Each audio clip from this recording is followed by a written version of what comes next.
taken the bold move to address ways to ensure transparency, disallow certain types of levies, and to give local county budget commissions the authority to roll back taxes if there are annual carryovers above 50% in the school systems, with an allowance for capital expenditures. Last year, carryovers for school districts alone totaled $10.5 billion statewide. The locally elected officials who comprise the budget commissions will have greater authority in this bill to review and scrutinize all operating levies in their jurisdictions. These changes will reduce taxes, increase awareness of taxes that are being levied, and localize decision-making through the elected members of the Budget Commission. Mr. President, this bill also addresses the need for workforce housing and incentivizes the implementation of pro-housing policies at the local level. Our esteemed Senator Reynolds will speak on this shortly in more detail. We're also paying close attention in this bill to economic development. We're putting lots of dollars into tax credits for transformational mixed-use development, $300 million over the biennium, opportunity zone tax credits, $100 million over the biennium, historic tax preservation tax credits, $120 million over the biennium, and film and theater tax credit, $100 million over the biennium. These various tax credit programs incentivize developers and other businesses to come to Ohio, to invest in Ohio, and that raises the tide for all boats living here in Ohio. We also in this bill, Mr. President, are going to support our efforts to ensure clean water and combat phosphorus content and algae blooms in our precious, very precious Lake Erie. We are putting $170 million over the biennium and added $20 million to agriculture from our sub-bill into the omnibus bill we're here to vote on today. Let's talk a little bit about, Mr. President, sports and cultural facilities. We have developed a plan, as has been publicized recently, to be able to make our first award of $600 million through a performance grant to the Cleveland Browns for a transformational economic development project. We are tapping into unclaimed funds. Details are available in the budget, certainly. What we're doing is we're tapping into what I call in the investment world lazy money that is not producing any real impact for the state except a minimum amount of interest. We're talking about a plan different from the governor's plan of not having to raise taxes in order to support not only this project but other projects down the road. There is no debt service, as the House had in their plan by looking to float bonds of $600 million. We would have had interest payments of over $400 million over a 25-year period. And that would come from the general fund, I might add. Under our plan, there is no risk to the state in terms of their credit rating, which we never want to risk. It's AAA. We worked hard to get there, and we want to stay there. And contrary to what was said recently from our Cuyahoga County executive, that we are not taking money in this scheme from Bob and Betty Buckeye. We want Ohioans to get whatever they're legitimately claiming to get from the unclaimed funds, and the process that we have examined and spent months working on provides all the right protections for those who will claim funds down the road. And by the way, we currently have $4.8 billion sitting right now in unclaimed funds. We're talking about in this bill taking $1.7 billion, which has aged in excess of 10 years, and putting it into this special sports and cultural facilities fund, not only to do the first round with the Browns, but also to provide $1.1 billion down the road for other projects around the state of Ohio supporting other teams as well. Our plan also will have a positive impact on the GRF, not a negative as with the other plans. It's a creative, low-risk way to fund something that is going to be an outstanding, transformational economic development plan in Northeast Ohio. We also took a good look in this bill, Mr. President, at cost reductions. So we've challenged something in the Senate that hasn't been challenged much before. We're challenging tax exemptions that haven't been looked at for a very, very long time. When we examined the tax exemptions, we found that there was one that goes back to 1935 when it was granted. Okay? We found several that were just no longer necessary. There were several that we couldn't even figure out what the purpose of the tax exemption was. These are companies and products and individuals that were exempt from paying taxes in Ohio, and we need to get those tax dollars back into the general fund for us to use for productive purposes here. I think the Senate showed great courage, Mr. President, in challenging these special tax breaks that no longer serve the best interest of Ohioans. A few miscellaneous points I'd like to make about the bill, Mr. President. We are continuing our effort to make higher education the very best it can be. As this body knows, I've been very involved in higher education for 4.5 years, and we want to make it as good as it can possibly be for the Ohio citizens who attend these colleges, and also for to meet the workforce demands of our very important companies that are already here. We have increased SSI, state share of instruction, 1%, which was more than the executive. And we're setting aside $100 million in year 2 of the SSI distributions as a one-time set-aside for SB 1 compliance. And I'm happy to tell you that as I keep in touch with the many presidents of our 14 universities, I am very, very impressed with the progress they're making in compliance with Senate Bill 1. We are setting aside $20 million for host communities for the marijuana taxes that have been collected since it became official. And this is very important. We're putting $20 million in this budget for the Commission on Fatherhood to strengthen families around this state. Mr. President, I would like to thank you for entrusting me in this role and for your bold vision in this budget. I'd like to thank Senator Chavez, my vice chair, for all of your time and effort and work as we gotten to this far. We're not finished yet. We have a little bit more work to do with the House. Ranking Member Hicks Hudson for her collaboration and her participation and for her sense of humor. All members of the Finance Committee and chairs of the members of the 6 standing committees who heard so much testimony from so many people. I'd like to thank Richard Morissette and Kaylee Wagers from my office, who spent a lot of time supporting what we were doing and organizing all of the hearings. Both caucus staffs, of course, our favorite, Ray DeRossi and Jake Neff, those two, we couldn't do this without the great work that they do. And most of all, Mr. President, all the hardworking public servants of the Ohio Legislative Service Commission who have spent evenings, weekends working to put this bill together. We are very appreciative of all the work they do, and we would not be here today doing what we're doing if we didn't have their tremendous assistance and never saying it's too late or I can't work on the weekends. When we needed them, they were always there for us. Mr. President and members of the Senate, I recommend passage of amended substitute House Bill 96. Thank you very much. Thank you, Senator Serino. The question is, shall the bill pass? The chair recognizes Senator Hicks Hudson for the purposes of an amendment. And then if you'd like to talk to the bill after you're finished discussing the amendment, I'll re-recognize you. Thank you, Mr. President. Actually, I have 2 amendments. So we'll go through both of them, and then I'll recognize you to speak to the bill. Thank you very much.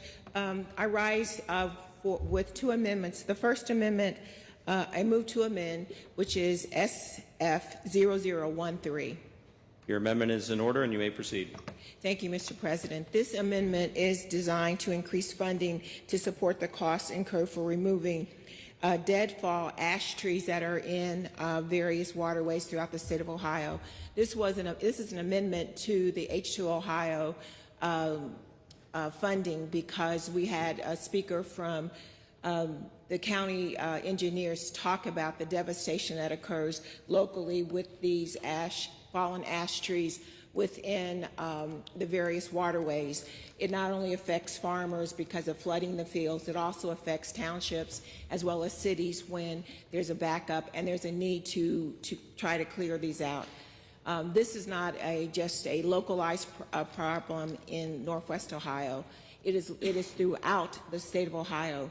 the H2 Ohio funds were designed not just for, and I appreciate my colleague talking about Lake Erie, because that was part of the premise for it, but it's really about making sure we have clean water and that we restore all of the waterways, the bodies of water within the state of Ohio. So I ask that this amendment be favorably considered by the members of this body.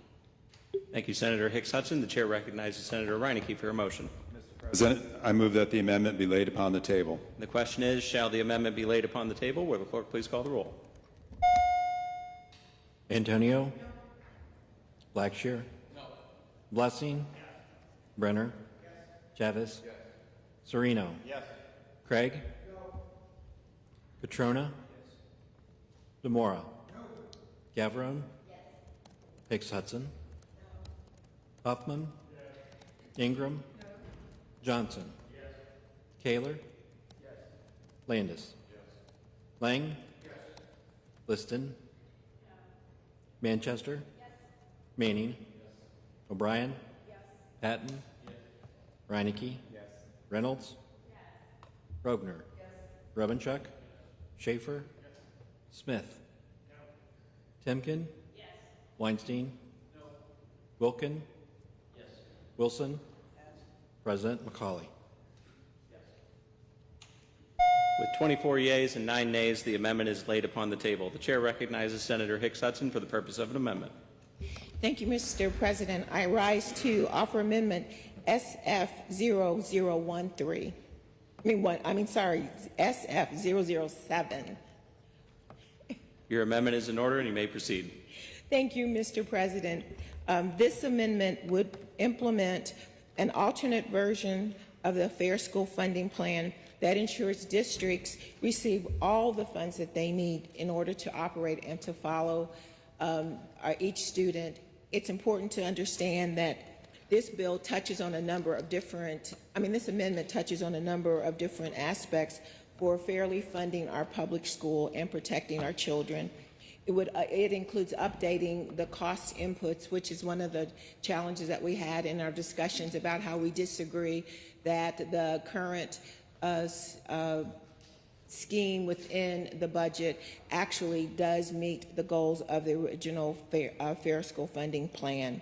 Secondly, it does contain a gains cap, which was one of the concerns that was raised, so that, again, that it would be a fair representation and a following of the plan for the Fair School Funding Plan that was done 2 GAs ago. So I, again, urge support of this amendment and ask for a favorable decision. Thank you.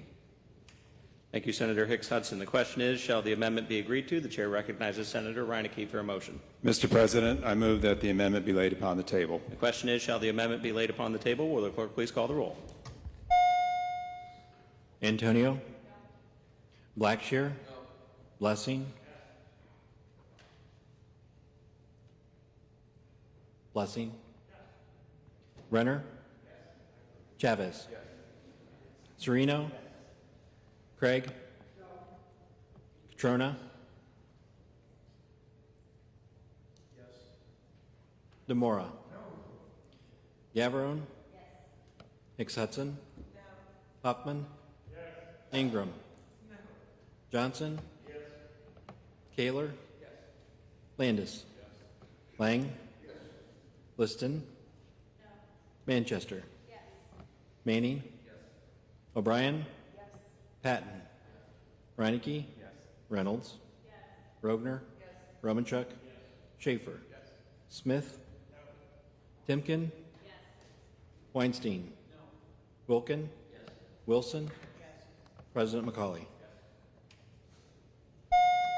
With 24 yeas and 9 nays, the amendment is laid upon the table. The chair recognizes Senator Hicks Hudson to speak to the bill. Thank you, Mr. President. I want to begin by thanking the citizens of the state of Ohio. We received over 1,100 pieces of witness statements, either in person or in writing. So there were many folks who were actively engaged in watching this process come through the Senate. It is unfortunate that much of what was asked for and pleaded and employed to us was ignored. And it was ignored because there is a fundamental difference that we have, and I believe many of the citizens have, as about what is the role of government and how do we truly fund government so that it benefits not just the 1%, but it benefits all of us 100%. I disagree very strongly and respectfully with my chair, the chair of the committee, in that this bill returns dollars to citizens. What it actually does, for those up to about 100, it returns maybe $28 and some odd cents over the biennium, while those who make $1.7 million will truly reap the benefits of this flat tax. When we look at the issue of fair school funding, we try to institute information and inputs into the school funding that would actually truly reflect what the current cost it is for us to educate our children in the state of Ohio, whether they are in public school or whether they are in community schools. We need to make sure that the factors that we input into the formula really reflect the economic situation of today. Because back in 2022, inflation was at 1 point versus what it is today. And so when we say that we are fully funding this formula, we are not. When we talk about the question about really dealing with the issue of real estate and property taxes, we're not. We're nibbling around the edges. When we talk about the cleaning up of not only Lake Erie, but all of the waterways in the state of Ohio, we are again nibbling around the edges. I was able to visit with 3 demonstration farms in the Maumee River Basin this past week, and every one of those demonstration farmers said that they are definitely in support of promoting and handling and doing those things that are necessary to heal the land as well as to heal the waterways. However, they recognize that we're not there yet and that we need more time, that they need more time to encourage the expansion and the acceptance of these projects. The shorting of the money while there was extra money given to agriculture, we ignored the fact that there are septic systems that are still broken. We ignored the fact that we need to look at all manner and all tools, such as wetlands. One of the farmers said that while he appreciates funding, he also appreciates the wetlands that are in and around his property for the fact that it helps his land to be healed faster. So when we look at all of the things that are being said are very good for the state of Ohio, actually it's very good for the boardrooms of the corporations and the 1% in the state of Ohio. When we say we're looking at making sure that all Ohioans are able to live, work, and grow in this community and in this state, it's only for a certain group, because we also are looking at ways in which to harm. I've always been told 2 things. Devil is in the details. And unfortunately for us, and it's no disrespect to my colleagues on the other side of the aisle, it is just this process. Less than a little bit over now, 24 hours, we were able to get this latest iteration of the budget. And I know that our staffs work diligently, and I applaud them on both sides of the aisles to make sure that there was accurate language in the budget. But we know for a fact that there is something that we're going to have to clean up, and probably other things that we're going to have to clean up in conference. And why is that? Because things are being done very quickly, and things were done without full discussion. There are many things that are in this budget that are really policy decisions that require the light of day for everyone to be able to have full discussion so that we don't make mistakes, so that we don't have to go back and clean it up. When I first started and was granted the opportunity to be ranking member, which I thank Leader Antonio for tapping me to do this, my biggest interest was to see if we can truly create a budget. Not a policy document, but truly a budget. and allow for us as legislators really to do our job, which is to have full discussion, to have opponents and proponents, interested parties, other folks come in and really dig into these issues, these policy issues that will move the state of Ohio forward, as opposed to these knee-jerk, quick reactions looking at what other states are doing. I always grew up where I was told that, you know, when I wanted to do something, I would say, so-and-so, my friends down the street, they can do that. My mom and my dad would say to me, just because those folks are doing that, that doesn't mean we, the Hickses, do that. We have a different standard. So I'm asking all of you to think about what is the standard that we as policymakers today, 2025, in this time, that the policies that we're doing, are they truly helping the middle class? Are they truly helping all 100% of all Ohioans, the old, the young, the urban, the suburban, the rural? Are we dealing with those things such as health care? Are we dealing with those issues as child care? Are we providing really meaningful tax support for working families who can't afford to pay for child care? Are we doing those things necessary that will ensure that we do have a future, that we can attract young people that will want to stay? There are things in this budget that have nothing to do with finances, nothing at all. These are things labeling some of our young people and some of our old people because we think they are the other, and therefore they should not be able to determine who and what they are. And that is not something that we as legislators should be doing.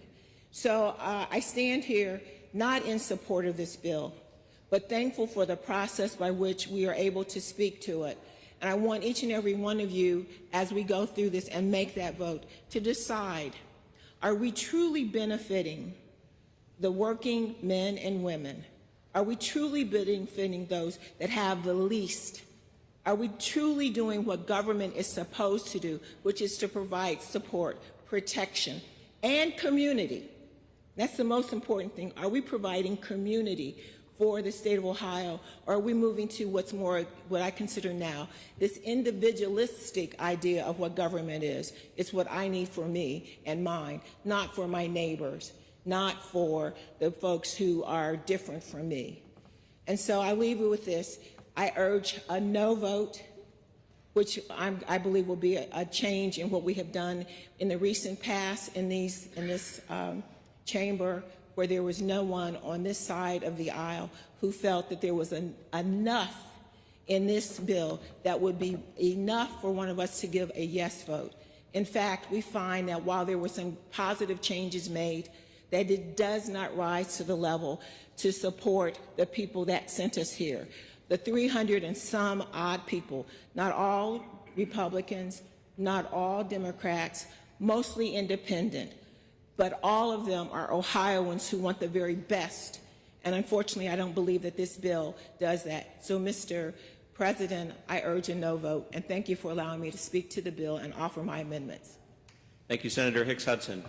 The question is, shall the bill pass? The chair recognizes Senator Rogner. Thank you, Mr. President. I rise today in support of amended substitute House Bill 96, and I do urge its passage. This is a great visual before us there on the desk, those two giant stacks of paper.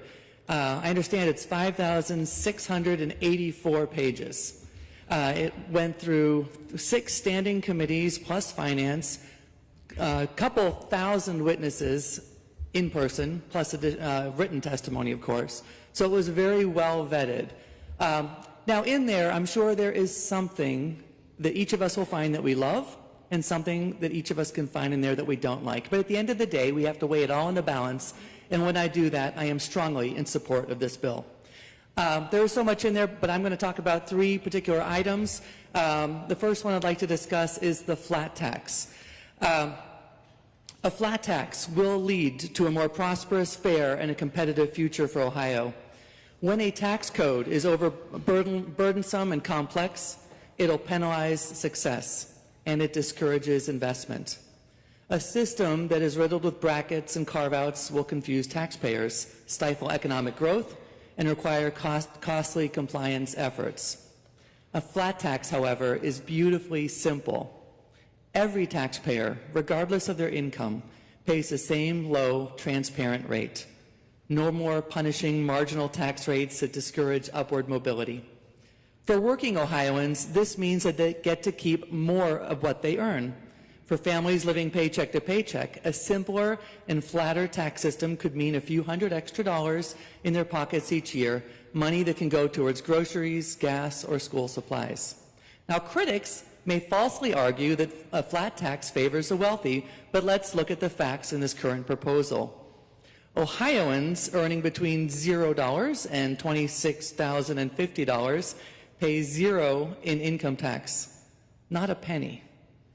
Now, 10 years ago, keep in mind, 10 years ago, there were 5 complicated brackets for that same income group, and I have them right here. I would read them all to you, but I might put myself to sleep, so I'm just going to read one. For those earning $5,200 to $10,400, the tax liability 10 years ago was $25.74 plus 0.99% of excess over $5,200. And then I could go through all 5 of those brackets, but you would not like it if I did that. So it was complicated for that income group. Now they pay zero. 10 years ago, low-income earners paid some Ohio income tax, and again, now they pay zero. A flat tax is abundantly fair. In 2026, every Ohioan will not pay any income tax on earned income below $26,050, and they will pay 2.75% on income above that. Because that percentage is consistent, it is fair. Although the percentage is the same, the net dollar amount paid in income tax will be more, of course, for those high income earners. Now, several states have already implemented flat income taxes, and they have seen encouraging results: improved job growth, population gains, and increased economic competitiveness. According to the Tax Foundation, I just looked it up this morning, in 2025, there are 8 states that have 0% income tax. Those are Florida, Texas, Nevada, New Hampshire, South Dakota, Tennessee, Alaska, and Wyoming. And by the way, the fastest growing states by population are Florida, Texas, Nevada, to name a few. Does it sound familiar? Is it a coincidence? I think not. And as was mentioned before by our finance chair, there are 14 other states, including Arizona, Colorado, Georgia, Idaho, Illinois, Indiana, Iowa, Kentucky, Louisiana, Michigan, Mississippi, North Carolina, Pennsylvania, and Utah that also have flat taxes. And our finance chair mentioned our neighboring states and their percentages, so that keeps Ohio competitive. To be competitive, we must follow suit. We cannot fall behind. This reform is about fairness. It's about freedom and unleashing the potential of every Ohioan by trusting them to spend and invest their own money better than government can. Let's make Ohio a leader in tax reform, and let's adopt this flat income tax. The second item I would like to mention is the unclaimed funds, because I know this came up, and I'd like to thank the finance chair for putting in the budget $1 million each fiscal year to reunite Ohioans with their unclaimed funds. As he mentioned earlier, there's roughly $4.8 billion in unclaimed funds. What are unclaimed funds for those that might be watching? Those are items such as uncashed checks, forgotten utility deposits, inactive bank accounts, unclaimed insurance payouts. These funds are maintained by the Ohio Department of Commerce, Division of Unclaimed Funds. Now, a little public service announcement for those watching. If you think you might have unclaimed funds, or even if you think you don't have unclaimed funds, it's worth checking. The way to check to see if you have any unclaimed funds is go to unclaimedfunds.ohio.gov and click on Find My Funds.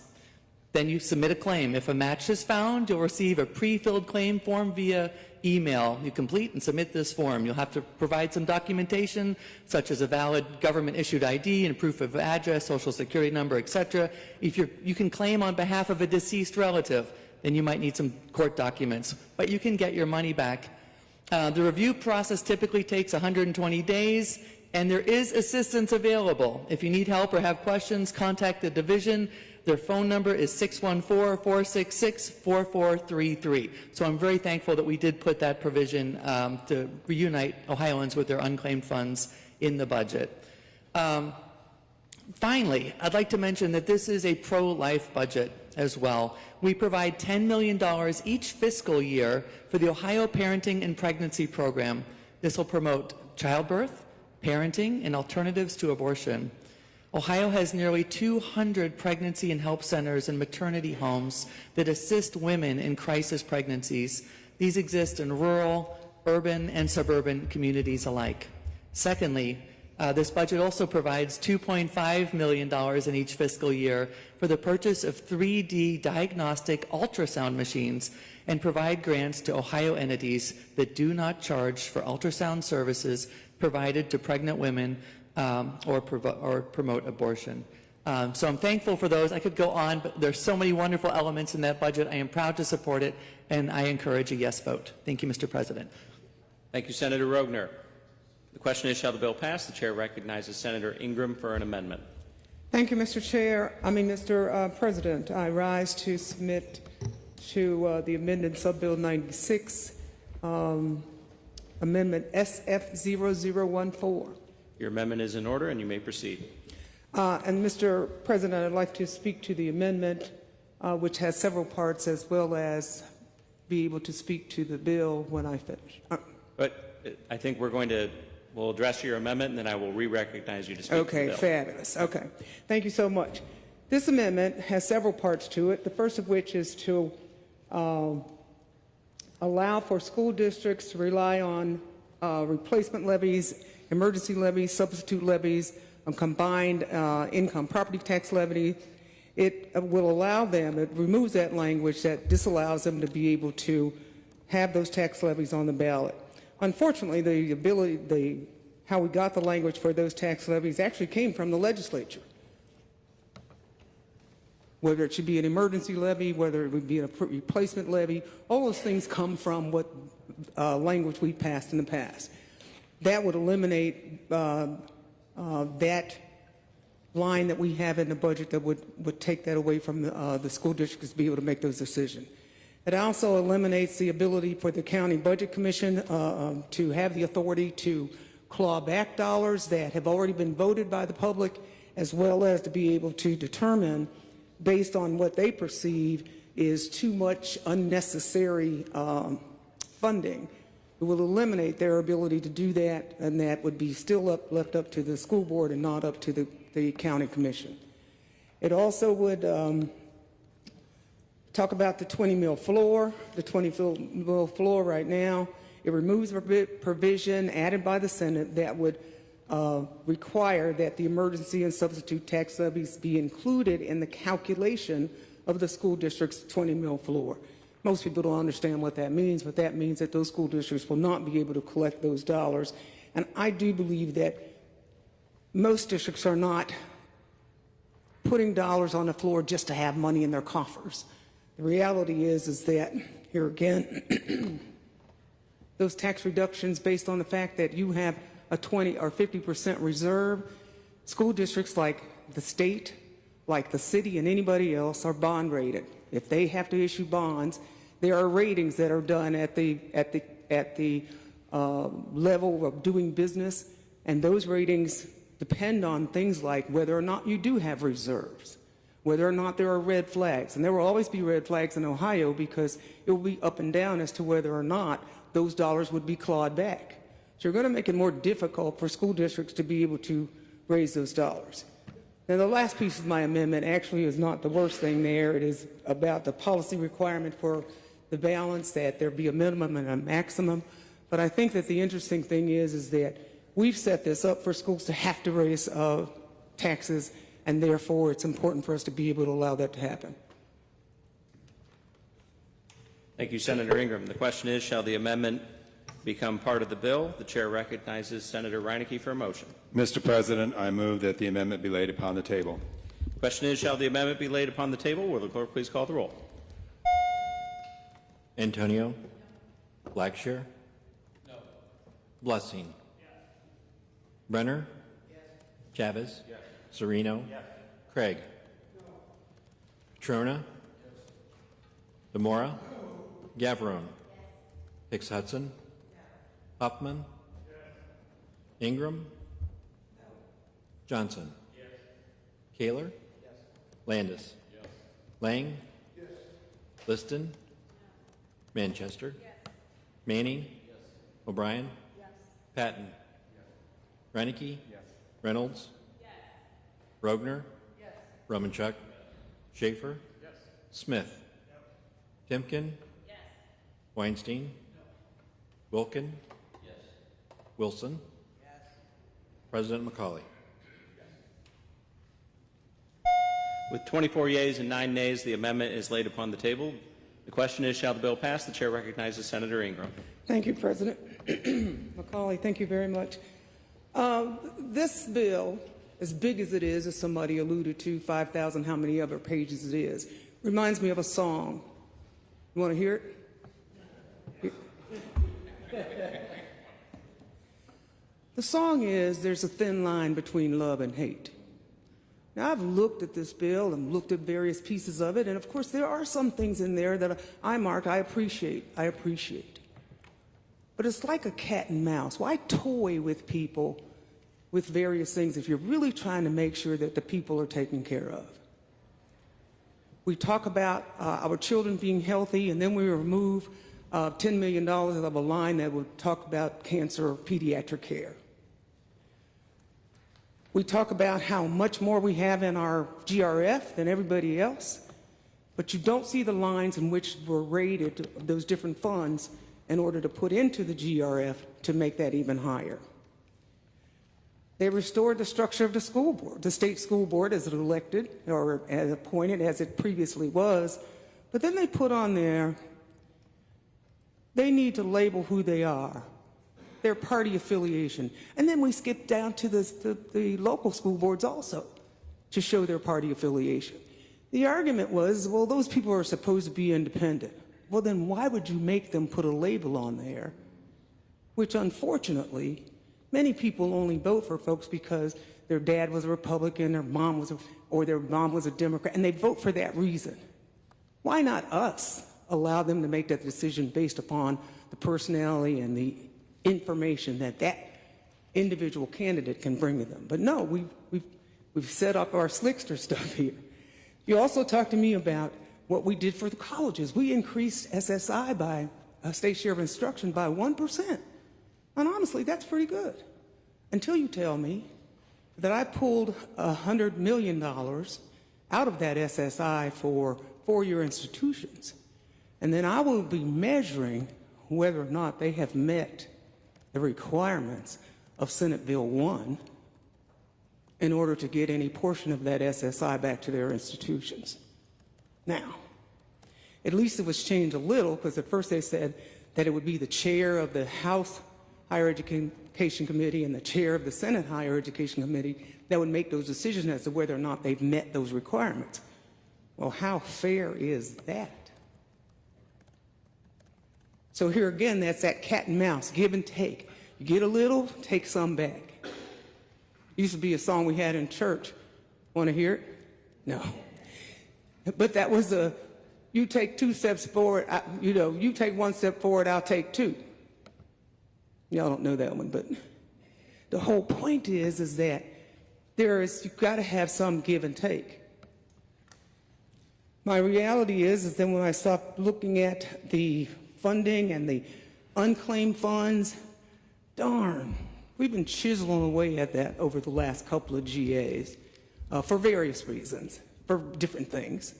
But my concern with that is that, okay, $600 million goes to Cleveland because they have the transformational. Now, I'm going to be real honest, in Cincinnati, where my Bengals have been to Super Bowl a couple of times, they don't have anything concrete in here. And as well, they'll have an opportunity to get a grant, or they'll have an opportunity to do, they need leverage just like anybody else. But my real concern is that if we can use that money for that, why not use that money and do some of those things that we're not doing because we're trying to balance the budget? The question becomes, who are you balancing budget off of? Why are we really here? My concern is that we continue to say what we've done, and here again, like I said, there are some things in here that I think are very important that have been done. The Ohio Housing Financing Fund, they are there, that's great. But then you put all these stipulations around it as to what they can do. Tax credits, that's wonderful, except that unfortunately there are a lot of the same developers that are taking many of those same credits. And so we need to make sure that there's not that layering where we're actually only taking care of certain people and not making sure it gets down to those housing requirements. You talk about it, and I know I'm going to hear more about it later, but I think it's important for us to make sure that it's real. We talk a good game. Anyway, my concern is that here again, we continue to do things that make the public know it sounds good, but then when you read the details, my reality is it's not just as good as you think it is, or that it could be for the public. And that's whose money it is, no matter what you say. Thank you. Thank you, Senator Ingram. The question is, shall the bill pass? The chair recognizes Senator O'Brien. Thank you, Mr. Chairman. Let's talk about county budget commissions. They are a necessity. As county auditor, I served as the statutory secretary and also served with the county treasurer and the county prosecutor. All three are independently elected officials. Their job is to be the check and balance for the taxpayers.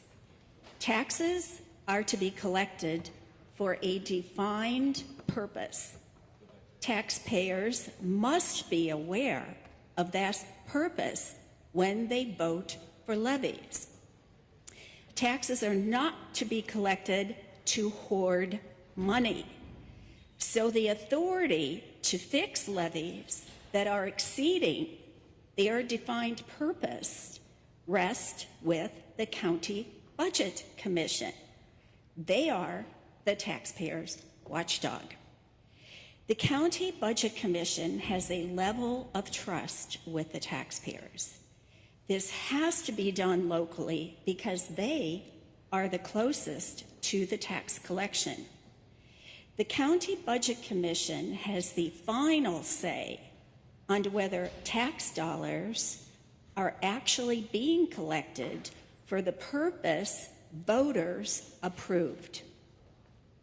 Entities make requests to voters for their tax dollars for a purpose. Voters vote, the levy passes, the revenue is collected.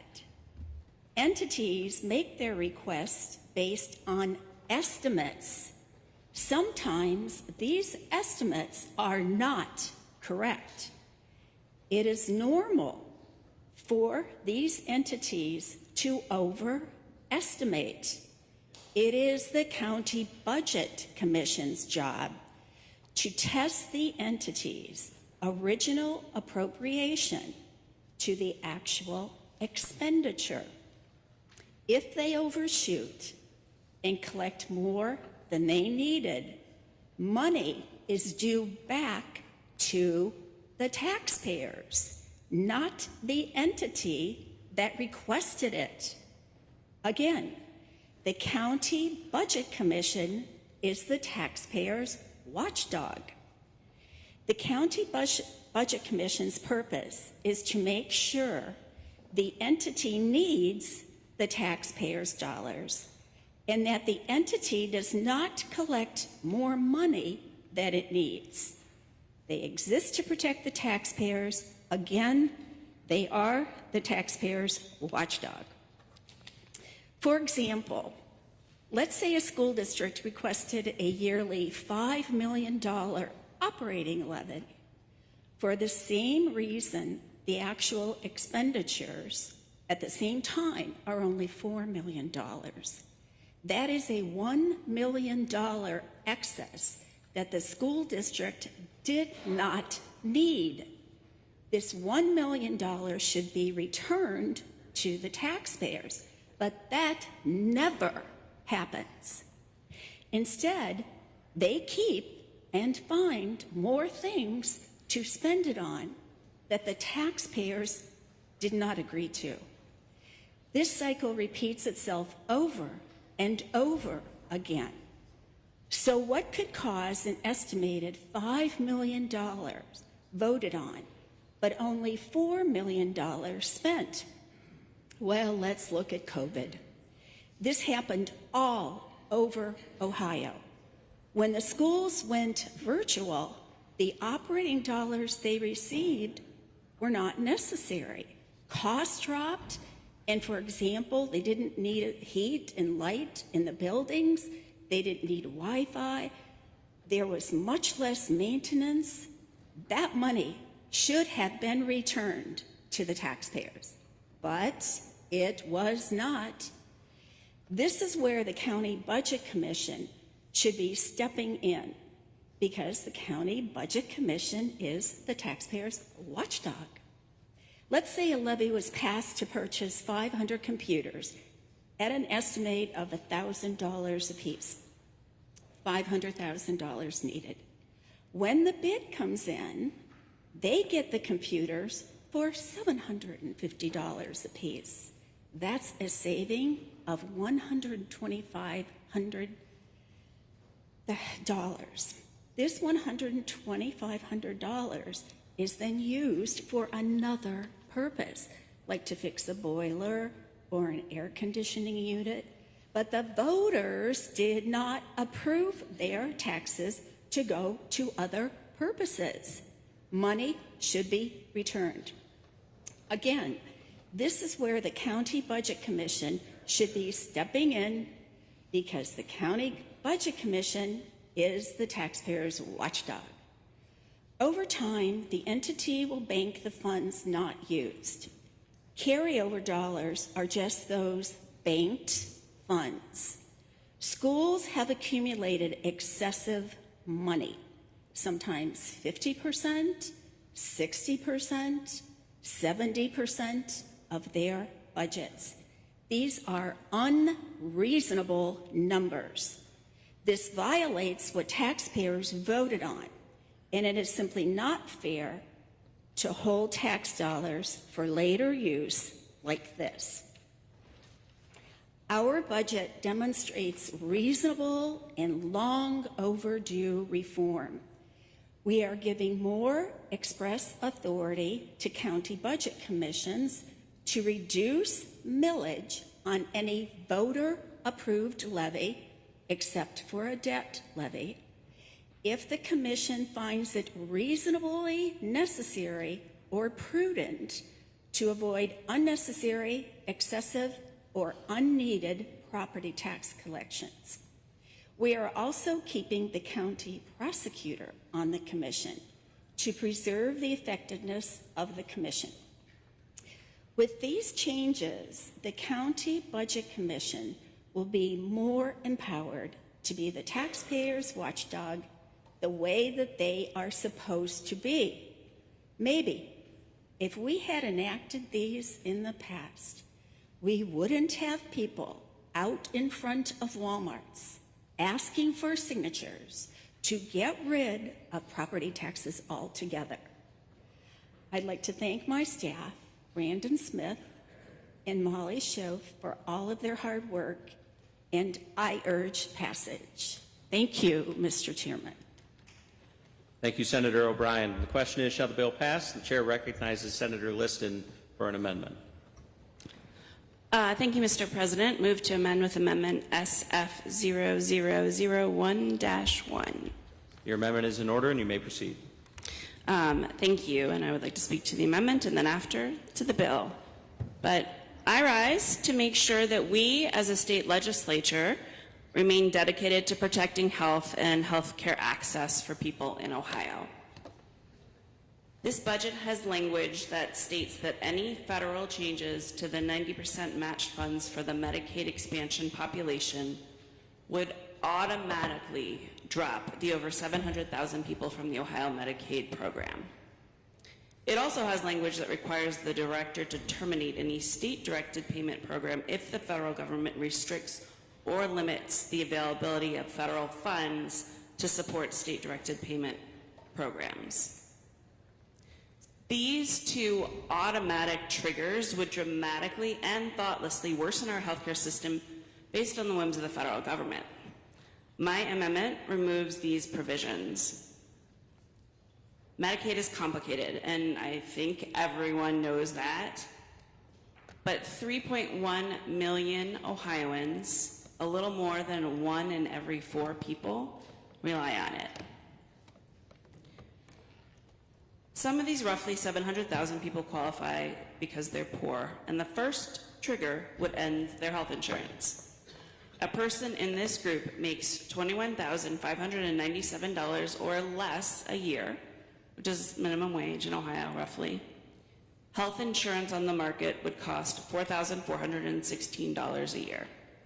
A huge portion of their take-home income, which almost no one will be able to manage, no matter how many transition programs we ask Medicaid or JFS to cover. However, people will still get sick. They'll go to the emergency room for care, straining our hospital systems. Their outcomes will be worse.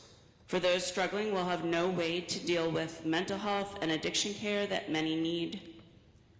Right now, as a state, we pay about 4 cents for every dollar of health care that is spent on the expansion population. Ending coverage if the federal funds decrease by even a penny hurts everybody.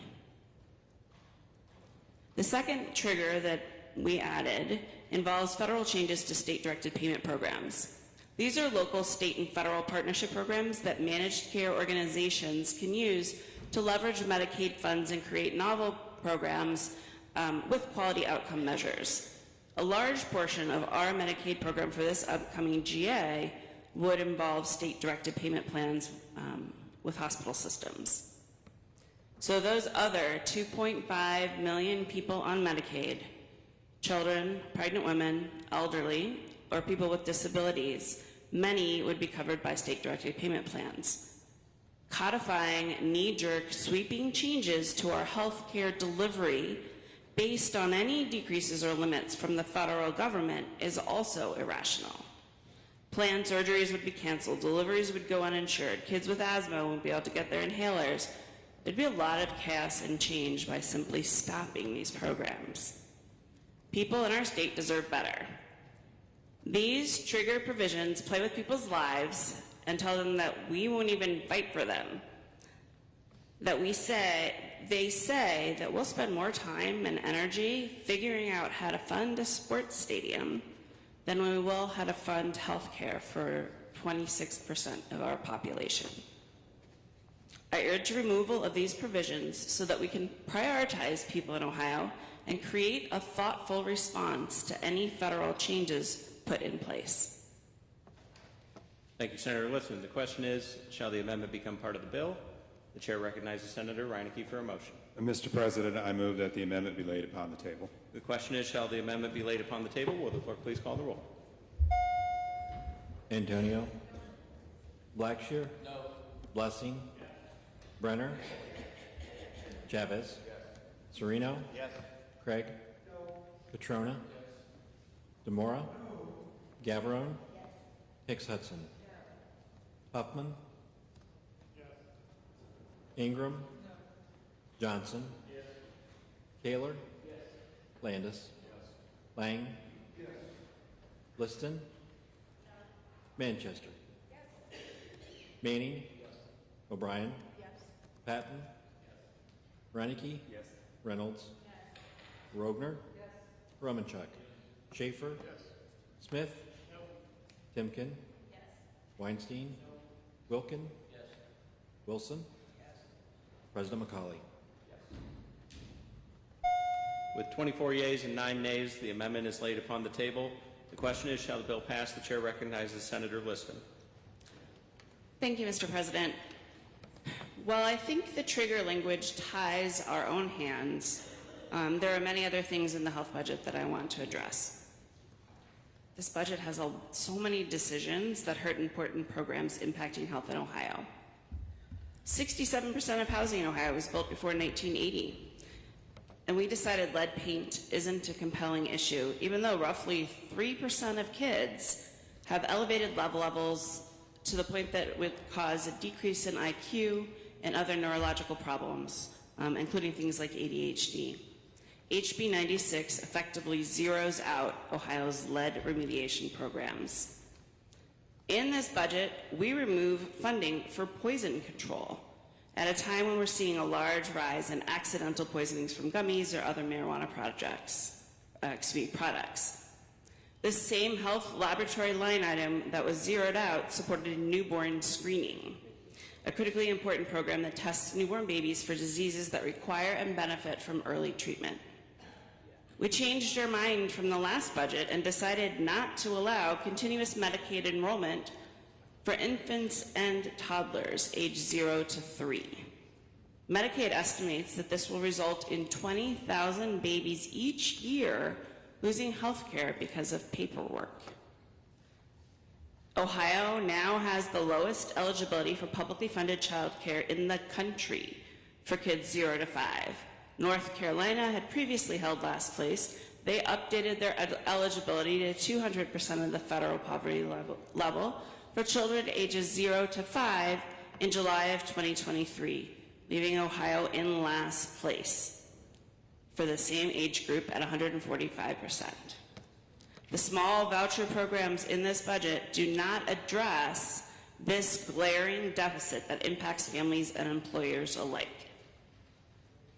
This budget has a provision that prohibits Medicaid funds from being used in any diversity, equity, and inclusion initiative.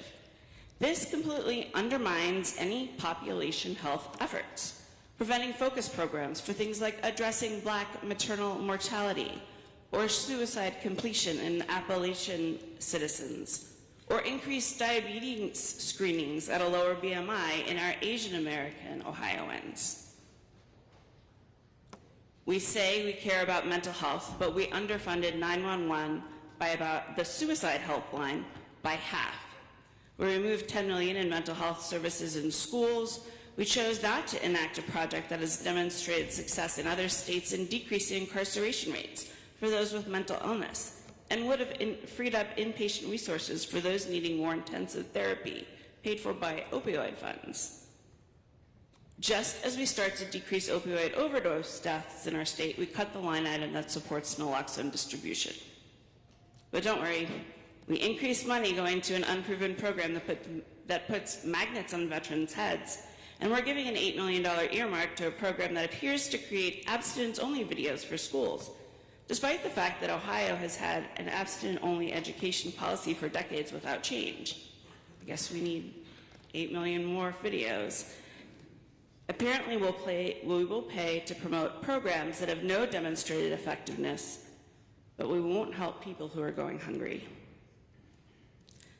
Added together, fully funding the programs that I mentioned and listed above would cost less, by far, than the tax cut for the wealthiest Ohioans that is included in this budget. If we add in the funds given to billionaires for a sports stadium, we could truly support children and families with a child tax credit. These are among the many problems with this budget that my caucus and I have advocated to fix so that Ohioans' tax dollars would be used to invest in and support people. Instead, we have a $600 million billionaire giveaway and over $1.5 billion in tax cuts going only to those who earn the most. I urge a no vote. Question is, shall the bill pass? The chair recognizes Senator Landis.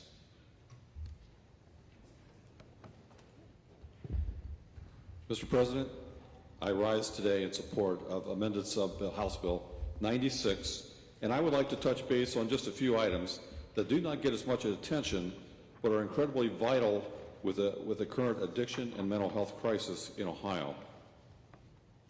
We're dealing with so many things in each of our communities. We're also going to touch base on a few of those also, if I could, please. QRT, which is a quick response team, services are collaborations where public safety and public health systems work together and create separate pathways for dealing with addiction, mental health, and other community needs. With 80-plus QR teams across Ohio, where 65% of their clients are on Medicaid, this provides a cost savings through the reducing of the need for an emergency department response. These teams often include a deputy, a paramedic, and a counselor doing checkup visits on individuals who have had recently overdosed or with drug issues. This current version of the budget provides $1.5 million each year for the state of Ohio opioid response that will go towards the quick response teams. The budget item is necessary in Ohio's fight against the opioid epidemic. I feel follow-up is imperative to having success in battling the opioid crisis and the mental health crisis here in Ohio. Follow-up works. This version of the budget also provides funding for Ohio's 988 suicide prevention program.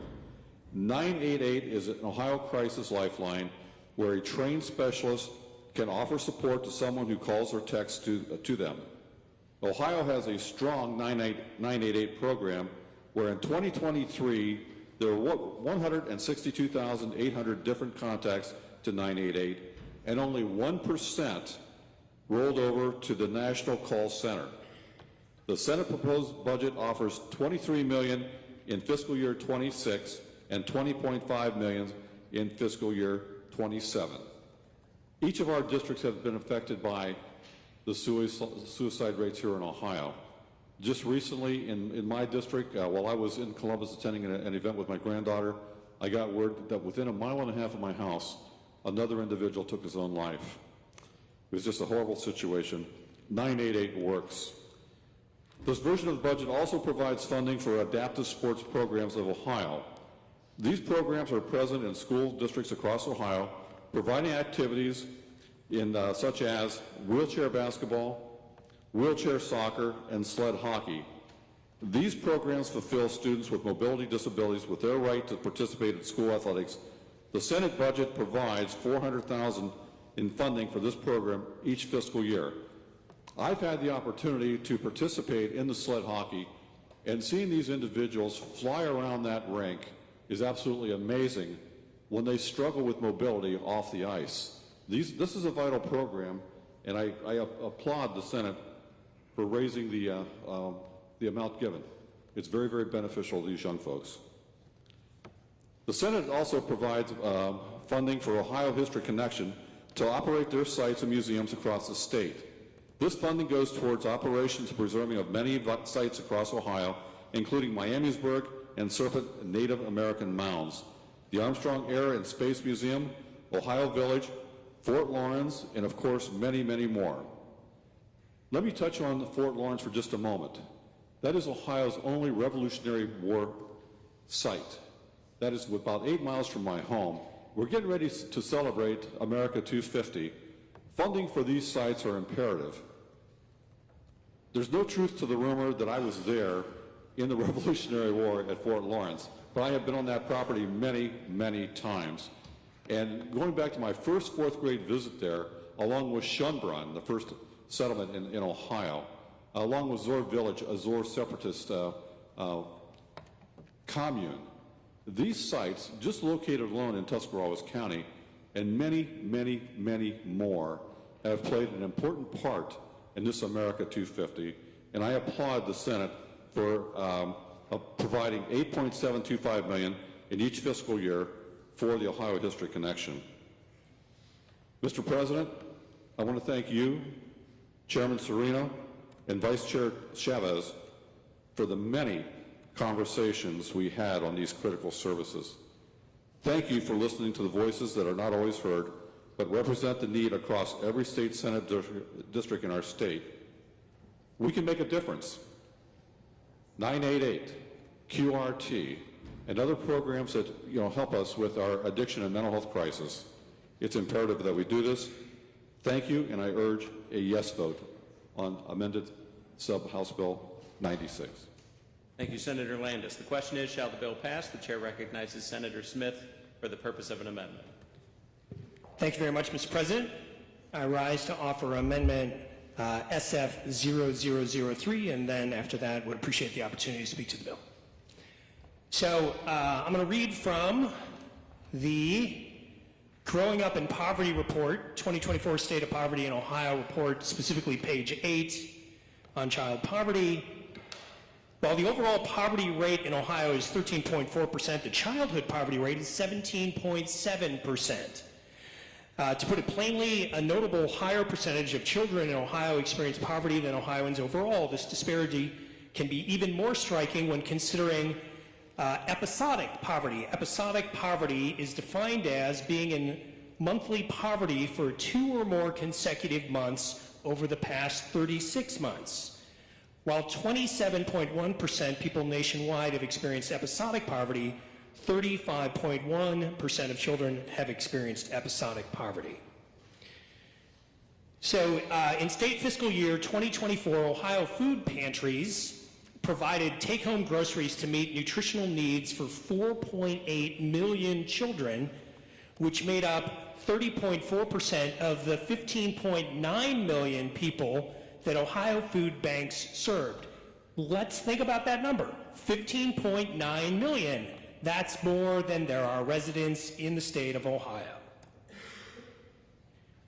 Need has continued to climb in the years following the pandemic. Ohio food banks served 73% more children in state fiscal year 2024 than they did in state fiscal year 2022, when they served 2.8 million children, an increase of 2 million kids going to food banks in the last 2 years. Far too many hardworking Ohioans with children simply are unable to afford food after they've paid for housing, utilities, transportation, health care, medicine, child care, and other basic household necessities. Others need a safety net to turn to when they experience unexpected costs, whether it be a car repair or lost wages from unpaid sick days. Fortunately, the state of Ohio has the ability to continue to support Ohio food banks through the existing Ohio Food Program and the Agricultural Clearance Program, which has supported Ohio farmers and families for over 3 decades. This amendment would add about $5 million a year to the line item for food banks, bringing them up to the amount they asked us to give to them due to the increasing demand that they are facing across the state. Ladies and gentlemen of the Senate, adoption of this amendment will feed hungry kids in our states. What could be more important than that? I did not say this earlier, but the amendment is in order. The question is, shall the amendment become part of the bill? The chair recognizes Senator Reineke for a motion. Mr. President, I move that the amendment be laid upon the table. The question is, shall the amendment be laid upon the table? Will the clerk please call the roll? Antonio? Blackshear? No. Blessing? Yes. Renner? Yes. Chavez? Yes. Serino? Yes. Craig? No. Catrona? No. DeMora? No. Gavrone? Yes. Hicks Hudson? No. Huffman? Yes. Ingram? No. Johnson? Yes. Kaler? Yes. Landis? Yes. Lang? Yes. Liston? Yes. Manchester? Yes. Manning? Yes. O'Brien? Yes. Patton? Yes. Reineke? Yes. Reynolds? Yes. Rogner? Yes. Romanchuk? Yes. Schaefer? Yes. Smith? No. Timken? Yes. Weinstein? No. Wilkin? Yes. Wilson? Yes. President McCauley?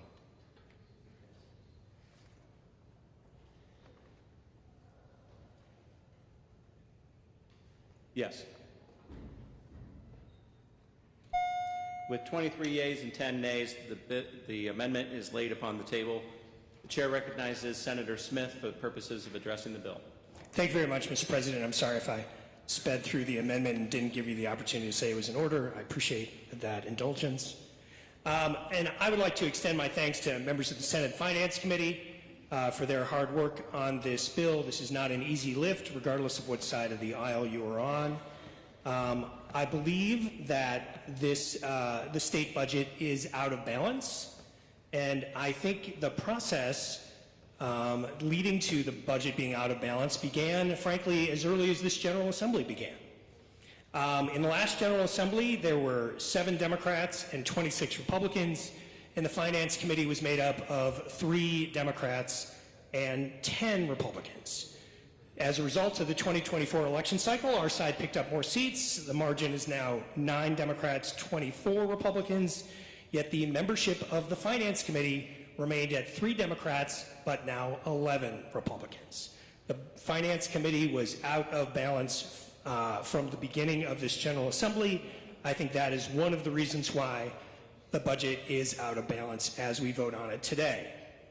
Budgets are inherently investments in infrastructure. The transportation budget builds roads and bridges. The capital budget invests in spaces that serve our communities. But this budget, the general operating budget, invests in Ohioans. It invests in people. As a former public school board member and member of the Ohio Senate Education Committee, I need to say that this is the worst collection of state policies regarding public education that I can ever remember being in a state budget. The Fair School Funding Plan, to quote from the Ohio Children's Budget, provided a predictable student-centered formula that was based on how much it would actually cost to educate a child and how much a local community can afford to contribute to those costs, unquote.